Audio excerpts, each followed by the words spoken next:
ini adalah angka pertumbuhan ekonomi yang dibuat oleh Bappenas. Jadi kan kalau kita lihat pertumbuhan ekonomi untuk pemerintahan baru adalah mencapai 8%. Jadi ini bukan forecast kami, ini forecast oleh Bappenas. Jadi untuk tahun ini setnya masih 5,3%. Tapi yang menarik di tahun 2026 asumsi pertumbuhan ekonominya langsung melonjak ke 6,3. Habis itu 7,5, 7,7 sampai 8%. Jadi rata-rata pertumbuhan ekonomi 5 tahun di periode pertama Pak Prabowo adalah 7%. Dengan target terakhir 8% di 2029.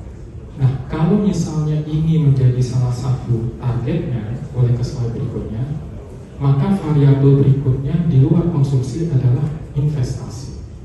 Dan ini adalah angka target investasi yang dibutuhkan untuk mencapai trajektori pertumbuhan ekonomi yang tadi kami sampaikan. Jadi Bapak Ibu bisa lihat kebutuhan investasi tahun ini 7.500, tapi 2029 itu hampir 2 kali lipat.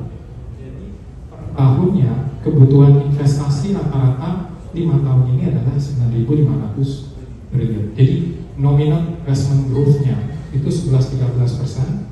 Kalau kita buat real dalam konteks deflator, jadi real investment di GDP, maka pertumbuhan gross fixed capital formation itu harus tumbuh 7-10% yang sekarang kita 4,2. Ini tantangan jangka menengah yang sebenarnya. Dan kalau kita lihat mapping pemerintah, lebih dari 80%-nya adalah investasi swasta. Jadi yang jadi pertanyaan berikutnya adalah bagaimana kita menarik private investment termasuk foreign direct investment. Jadi ada alasan Pak Prabowo periode pertamanya atau waktu pertamanya itu mengunjungi negara-negara besar. Itu salah satunya adalah untuk menjalin foreign direct investment yang lebih tinggi.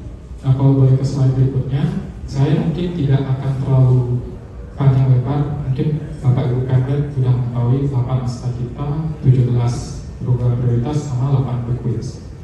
Tapi yang menurut saya ini slide terakhir. Kalau kita bicara investasi, kami melihat isu yang paling penting adalah bagaimana menurunkan ICOR.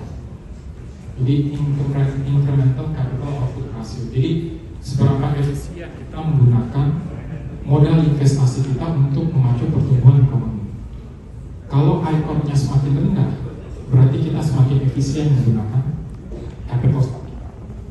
Jadi kuncinya adalah kalau kita menurunkan ICOR, mungkin pertumbuhan investasi kita nggak perlu 7-10% misalnya. Jadi sekarang pathnya ada 2. Kita mempertahankan ICOR tinggi, investment growth-nya double digit, atau kita menurunkan ICOR, investment growth-nya bisa relatif stabil. Karena kalau Bapak Ibu lihat, ICOR kita sekarang di atas 9%, di mana itu masih di atas rata-rata ASEAN di 4,9. Nah, yang terakhir yang ingin saya tutup, kalau kita bicara bagaimana menurunkan ICOR, itu ada human capital development, ada industrial policy yang lebih komprehensif dan lain-lain. Tapi menurut kita, salah satu isu yang paling penting kalau growth diagnostik termasuk yang dilakukan Bappenas itu 2, institusi dan regulasi. Jadi 2 hal itu yang seharusnya menjadi kunci kalau kita ingin menurunkan ICOR kita, sehingga kita efisien menggunakan investasi dan kita bisa mencapai pertumbuhan ekonomi yang lebih tinggi.